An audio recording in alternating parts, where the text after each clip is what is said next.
जिस नाम की गूंज रायपुर से लेकर दिल्ली तक सुनाई देती थी, आज वही नाम सियासत के गलियारों में खामोश है। एक ऐसी राजनीतिक हस्ती जिन्होंने अपने दम पर राजनीति में ऐसी पहचान बनाई जिसे मोदी शाह भी नजरअंदाज नहीं कर पाए। लेकिन जब भाजपा की नई राष्ट्रीय टीम की सूची सामने आई तो एक नाम का गायब होना हर किसी को हैरानी में डाल गया। वो नाम है सरोज पांडे।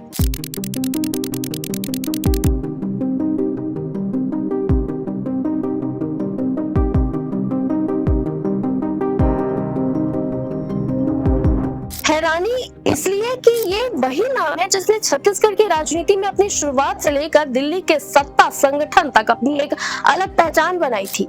एक दौर ऐसा था जब भाजपा की राष्ट्रीय राजनीति में छत्तीसगढ़ की बात होती थी तो सरोज पांडे का नाम प्रमुखता से लिया जाता था।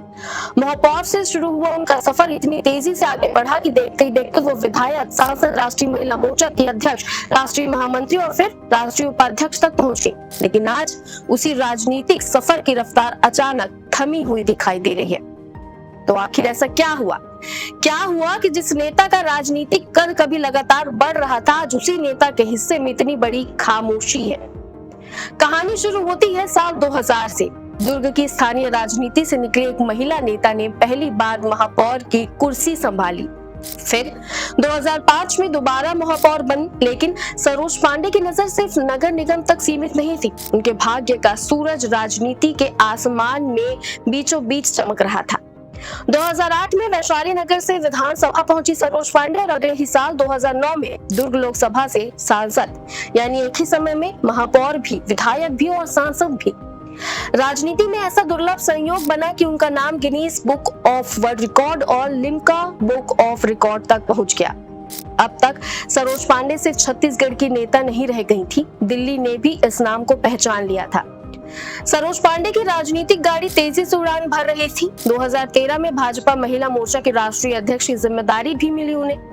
यानी जिस राजनीतिक सफर की शुरुआत दुर्ग से हुई थी वो भाजपा के राष्ट्रीय संगठन के केंद्र तक पहुंच चुकी थी। लेकिन फिर आया 2014 और राजनीति ने पहली बार करवट ली। तेजी से चल रही उनकी राजनीतिक गाड़ी पर पहली बार ब्रेक लगा। मोदी लहर के बावजूद दुर्ग लोकसभा से सरोज पांडे कांग्रेस के ताम्रध्वज साहू से चुनाव हार गई।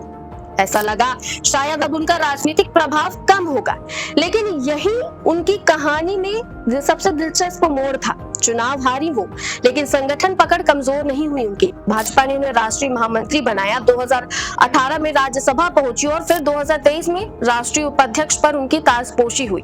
यानी चुनावी राजनीति में हार के बावजूद संगठन की राजनीति में उनका कद लगातार बढ़ता रहा। लेकिन 2024 के लोकसभा चुनाव ने फिर से कहानी का पन्ना पलट दिया। सरोज पांडे कोरबा लोकसभा से एक बार फिर चुनावी मैदान में उतरी। सामने थी कांग्रेस की ज्योत्सना महंत। मुकाबला हुआ और सरोज पांडे को एक बार फिर हार का सामना करना पड़ा। इसके बाद राज्यसभा का कार्यकाल भी खत्म हुआ और अब भाजपा की नई राष्ट्रीय टीम नामों की लंबी सूची सामने आई, लेकिन इस सूची में उनका नाम ही नहीं था। सत्ता के साथ साथ संगठन से भी उनकी दूरी बढ़ चुकी है। अभी कुछ दिनों पहले जो सूची आई उनसे उनका नाम नादारत था। कभी छत्तीसगढ़ से दिल्ली तक भाजपा की राजनीति में अपनी मौजूदगी वो दर्ज कराती थी, आज उनका नाम कहीं नहीं है। आज ना किसी सदन की सदस्य है, ना ही संगठन में उन्हें कोई पद मिला है। तो क्या ये महज एक राजनीतिक विराम है या फिर सरोज पांडे का राजनीतिक सूर्य अस्त होने लगा है? क्या सियासत की इस खामोशी के पीछे एक नई वापसी की कहानी लिखी जा सकती है? क्योंकि राजनीति में जो नाम कभी बहुत तेज गूंजता है उसकी खामोशी भी अक्सर बहुत कुछ कहती है। आपको क्या लगता है? कमेंट सेक्शन में जरूर बताएं और ऐसे ही पॉलिटिकल अपडेट्स के लिए मैम छत्तीसगढ़ को सब्सक्राइब करना ना भूलें। नमस्कार।